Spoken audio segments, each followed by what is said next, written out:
ভাই আজকে আমি সারাদিন ফ্রি আইসক্রিম খেয়ে কাটালাম। ইয়েস, সত্যি 100% সত্যি। হাঁটতে হাঁটতে আসলাম, হঠাৎই দেখতে পেলেন কোয়ালিটি ওয়ালসের নতুন লঞ্চের টুইস্টার, যাদের 30 লাখ ফ্রি দেওয়া আছে অ্যাড দিয়ে। চলো আজ এটা সত্যি কিনা যাচাই করার জন্য দোকানে এসে জিজ্ঞেস করো, দোকানদার বললো হ্যাঁ এটা আছে।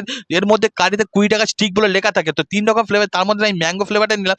20 টাকা দিয়ে একটা ম্যাঙ্গো নিয়ে আজও সত্যি কিনা যাচাই করার জন্য প্যাকেটটা খুলে দেবে। ইউনিক স্টাইল আইসক্রিমটা ছিল, বাট খেতে এটা ম্যাঙ্গো ক্রিম আর স্ট্রবেরি ফ্লেভার ছিল, দারুণ লাগলো। খাওয়ার পর দেখতে পেলাম কারির মধ্যে 20 টাকা স্টিক বেঁধে গেছে। তো দোকানদারকে দিতে, দোকানদার সঙ্গে সঙ্গে আমার একটা চকোবুম নামে একটা চকলেট 20 টাকা এটার মধ্যে ফ্রি আছে। তো এটা খুলে দেখতে পারবেন, এটা চকলেট উপরে বাদাম দেবে, এটাও খেতে বেশ দারুণ ছিল।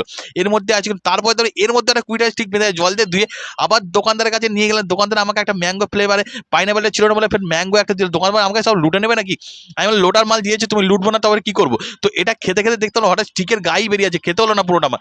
দোকানদারকে দেখাতে পারে তুমি আমাকে পুরোটা ভিখারি করে দেবে। আমি বললাম, ভিখারি করার জন্য তো এসছি বস, আমি ভিখারি করার মতো আইসক্রিম লাগলে ভিখারি করবো না? তোমরা যদি এখন মধ্যে চুষটা না খেয়ে দাও তো অবশ্যই খেয়ে দাও। ভালো লাগে সাবস্ক্রাইব করে দেবো ভাই।